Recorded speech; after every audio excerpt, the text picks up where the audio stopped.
How's it going, everybody? Daner here with North Central Coins, and welcome to another episode of the most rare and valuable coins in Canada. Today I'm going to be breaking down my top 10 picks for the most rare and valuable Canadian specimen coins before the year 1970. Now, after the year 1970, the Canadian Mint started mass producing specimen sets, and it's not that they aren't nice or can't hold a small premium or value, but they are not nearly as rare as the Canadian specimen sets before the year 1970. These things are not only some of the rarest coins in Canada, but the entire world. Now, very little history and information is actually known about these. If you want to be able to find any accurate information, you basically have to talk to somebody who already knows about them, or there are a few coin books from back in the day, 20, 30, 40 years ago, that do contain some good information. I have not been able to find these coin books. Sometimes it can be just as hard to find the information as it is to find the coins in this case. Now, Canadian specimen sets before the year 1970 were usually produced around 1,000 to 10,000 in terms of mintage figures. Sometimes they would make even less than that. There isn't a lot of information. Usually when they did make them, they would be handed out to politicians, royal dignitaries, employees of the mint, but we do not know how many actually survived, and there are only a few that are actually accounted for, and usually they hold a huge value and premium. Now, not only are these coins some of the rarest and most valuable Canadian coins in existence, but they are also by far some of the most beautiful. If you hold one of these specimen coins in your hand and compare it to a circulation or a proof counterpart, there is just no comparison. The relief and quality that they spent on some of these early, especially the silver specimen coins, is just absolutely unreal. Hopefully at some point I can do another interview with one of my friends that actually specializes in Canadian specimen coins. But before I start this list off, I would really appreciate if you guys would hit that thumbs up and subscribe if you would like to see more coin collecting content just like this. And then without further ado, what do you guys say we start this list off and I break down the top 10 most rare and valuable Canadian specimen coins of all time. Let's do it.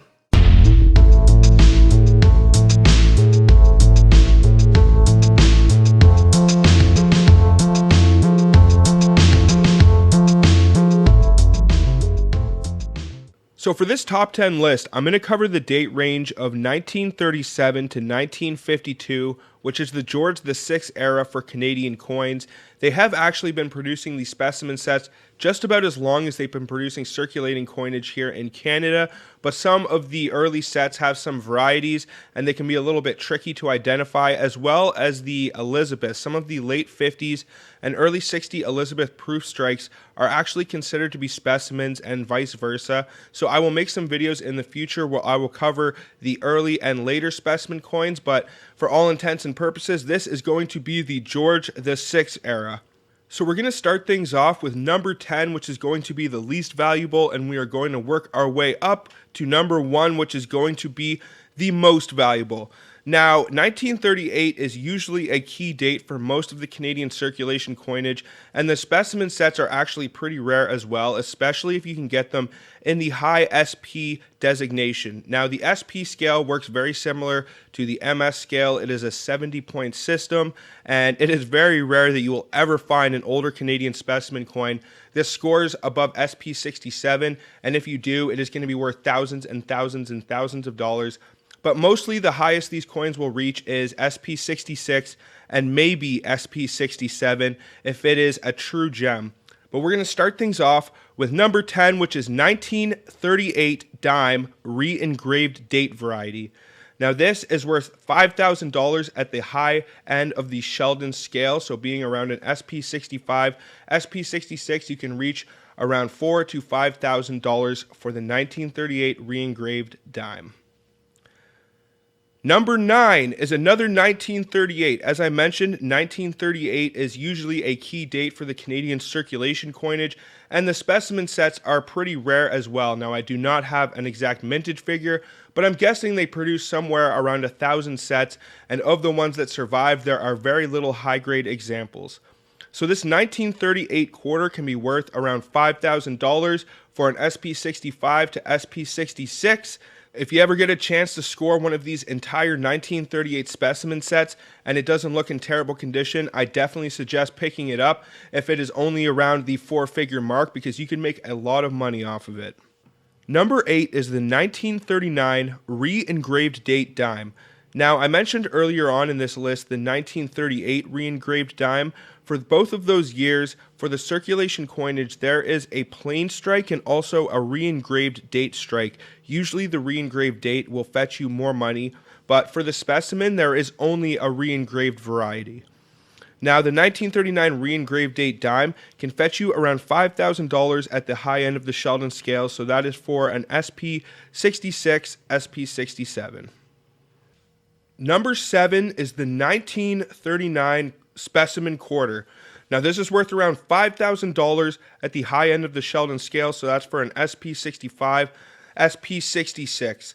Now, a lot of these 1938 and 1939 specimen coins have a very similar value, but if you are actually able to score a full set, you can make a lot of money off of it. Sometimes you can buy full sets from your local coin shop for anywhere from $1,000 to a couple $1,000s, and this could be a really good one to scout out and piece out, get it graded, and be able to make some money off of it. A lot of these have been accounted for, but I have seen them out there in the wild.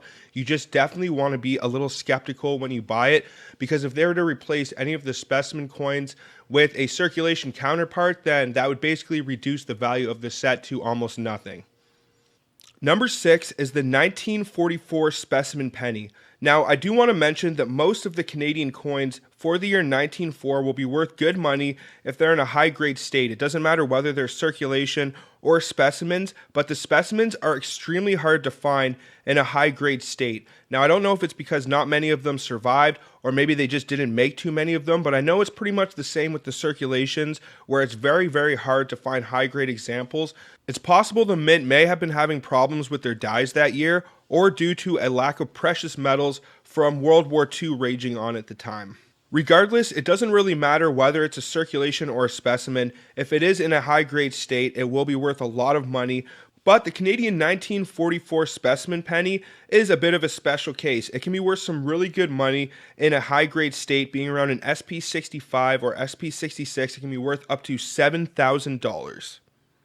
Number 5 is the specimen counterpart to one of the most legendary Canadian coins of all time. Now, one of the great things about this specimen strike is it is basically the exact same, but a little bit cheaper in a high-grade state.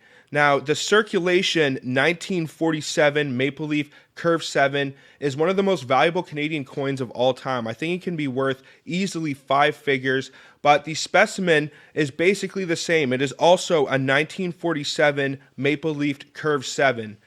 Now, in a high-grade state, the specimen can be worth around $7,000, so that's for an SP65 or SP66, and it is very, very rare that you find a specimen coin that isn't actually as valuable as the circulation counterpart, but the only reason that is in this case is because they made so few of them and put them into circulation. I think there's less than like 500 or maybe 1,000 examples of the circulation 1947 Maple Leaf Curve 7. So this is a great specimen coin if you need to fill out your collection and you're not quite as picky. Obviously, if you're trying to fill out your entire specimen registry or business strike registry, you're going to want to have one or the other. But if you're just trying to complete a date run, this one is definitely a lot cheaper of an option than grabbing the circulation counterpart. So that is definitely going to be a good economical option. Number 4 is the king of the 1938 specimen set, and that is the 1938 silver dollar. Now, believe it or not, it is not actually the most valuable coin in the 1938 specimen set, but it is definitely a good one to have. I mentioned earlier on, if you're able to grab one of these sets somewhere in the 4 figures, get it pieced out, and they are able to score in a high-grade state, you may be able to make some really good money off of it, because this 1938 specimen silver dollar can be worth up to $10,000 if it can score around an SP65 or SP66. Number 3 is the 1944 specimen half dollar. Now, I mentioned a little bit earlier on in this video that the Canadian Mint had a lot of problems with their coins. It is not known exactly why. A lot of the circulation strikes saw heavy use due to World War II going on at the time, but it's not exactly known why there are so few high-grade examples of the 1940 war circulation and specimen coins out there. But because there are so few high-grade examples, it means that they are worth a lot of money, because this 1944 half dollar can be worth up to $10,000 if it can score around an SP65 or SP66. Number 2 is the 1950 specimen matte dollar. Now, there are a few dates throughout the George VI era that have different finishes. They can have either a matte finish or a mirror finish, and this can affect the value as well as the appearance of the coin. It comes down to kind of personal preference, and just if you're looking to fill out your collection, you may want to have one finish or the other. But for the 1950 matte dollar, it can actually be worth $20,000 in a high-grade state, so that's for an SP65 or SP66. You'd be very hard-pressed to find any early Canadian specimen coins that score above that, and if you do, it may be able to get a little bit more value, but very rarely do these things come up to auction. If they do, they usually sell in a heritage auction, or there are a very small community of Canadian coin collectors that like to keep these things in their little tight-knit circles. So it's very, very hard to find them, but if you do, very often you can actually flip them and make some very good money off of them. Well, we have made it to number 1 on this list, and I would call this the king of the 1938 specimen coins, but since it's not quite as big as the silver dollar, we'll call it the emperor, I guess. So that is the 1938 5-cent coin. I guess they say good things come in small packages, and I absolutely love that a nickel made the top of this list because they are actually my favorite denomination to collect. Now, for the 1938 5-cent piece, if you are able to find one in a high-grade SP65 or SP66, this can be worth up to $20,000. Now, I should mention that the circulation counterpart is actually worth a lot of money as well in a high-grade state, but this 1938 specimen set is just absolutely legendary, and if you're able to grab one in the 4 figures and piece it out, you could easily make 5 figures or more off of this thing. Before I finish this video off, I want to give an honorable mention to the World War II specimen nickels. Now, if you don't know anything about them, these things are some of the most beautiful coins in existence, especially the 1943 Tomback nickel. Now, because of its color and finish, it really stands out, and one of the great things about these is they aren't quite as valuable as the coins I discussed in this video, but they very well could be one day.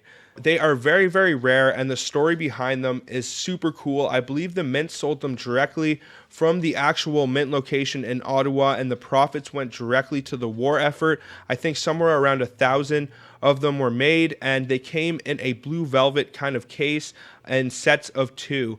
Well, that's just about going to do it for this one, guys. I hope you enjoyed this video, and I hope you find it helpful. If you do ever plan on purchasing any of these specimen coins, either individually or full in the set, I definitely suggest you go out and do a little bit of research on your own before buying them, or maybe talk to someone that you would consider to be a coin expert, as you definitely want to be able to identify them properly. Sometimes if they are misidentified, it can make the difference between just a couple of dollars and thousands. But if you are able to find any accurate information on these things, it will definitely increase your coin repertoire, and it is great knowledge to have. So other than that one, guys, please hit that thumbs up and please subscribe if you have not and you would like to see more videos just like this in the future.